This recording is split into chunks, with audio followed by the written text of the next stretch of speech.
To Paris, let's cross over to Thabiso Sithole. Take it away, find out what's going on. Thank you much there, Francis. We finally get a hold of Elena Casas-Montanez, rather, joins us from Paris, standing by with the latest as far as Zinedine Zidane's, resignation, shock resignation as it were, from Real Madrid. Elena, thank you very much for joining us on SABC News Channel. Now, no better place to start right there. Zizou calls it quits from Real Madrid. What was the reaction from the French public following the news that, their beloved son is leaving Los Blancos?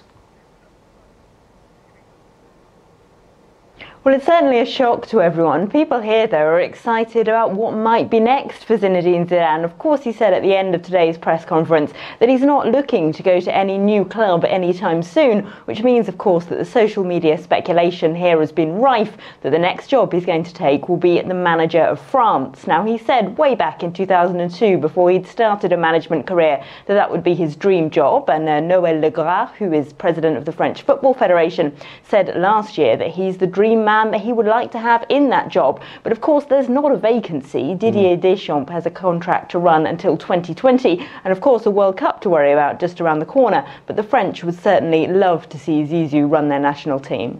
Speaking about Zizou, I mean, he's done it all there, Elena. He's UEFA Champions League 3 times winner of that, UEFA Super Cup 3 times victor, Club World Cup, 2-time champion, Spanish La Liga 3 times champion.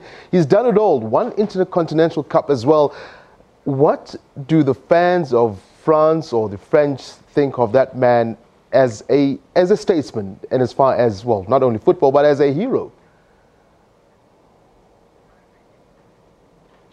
Zizou to the French is a living legend, perhaps the greatest footballer. He's also the most popular man in France, France's most popular celebrity. He was voted that year after year after year, not only just after the '98 World Cup, but for years and years on the run. He is hugely popular in France and of course also a legend over in Spain to Real Madrid fans, having played with the club and having now been the most successful manager in its history in a very short, just 2.5 years. He was keen to say in today's press conference that he's not closing the door on his relationship with Real Madrid, so he may be back in the Spanish capital in a different role also sometime soon, but for fans there, certainly he truly is a legend. You think of the man, the best, a lot of us, when we think of Zinedine Zidane, we think of that headbutt.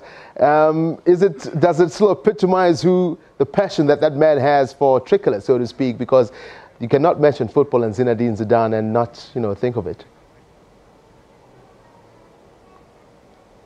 Yes, I think the French public forgave Zidane that headbutt in the 2006 World Cup final. Of course, it was a sad note on which to end his playing career, but he is so well regarded, not only as a great footballer, but as a sort of a man of integrity, of someone whose public profile has always been very positive, as someone who is credited with having done a lot also to encourage ethnic minority people of a North African background, to see it show that they can go far in their careers, although he's always said that he didn't want to be seen as a role model. I think by many people he is. Once you mentioned that, Zinedine Zidane's got ties to Algeria, where he comes from. Obviously, if he's not anywhere in football, do you see him possibly, meddling in and trying to ease the tensions as far as immigrants are concerned? Because I do think that's a role that he enjoys playing as a statesman, so to speak, with all the popularity that he has.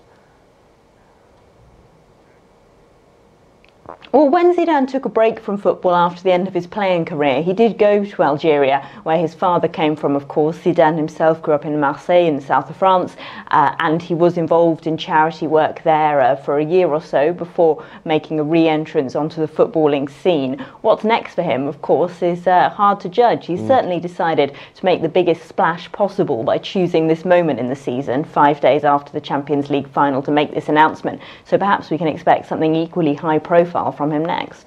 Tell you what, I'm going to wrap it up quickly, but rumour has it, I'm sure you know of our local club, Kaizer Chiefs here in South Africa.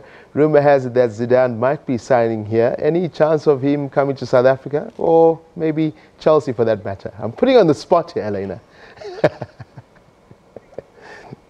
I couldn't tell you. There's rumours flying everywhere attaching him to different jobs. Of course, he said that he's not looking at any club jobs, but of course that won't prevent clubs all over the world from trying to sign him up. Yeah, 45-year-old gone too soon, a lot of people saying. In fact, a lot of people, Elena, saying that he's probably leaving at the prime of his at his job, leaving at, well, as the best man that can be remembered, Zizou at his prime. Elena, thank you very much for joining us from our studios in Paris, speaking to us about the shock resignation, as it were, of Zinedine Zidane, the emperor of football, a lot of people call him.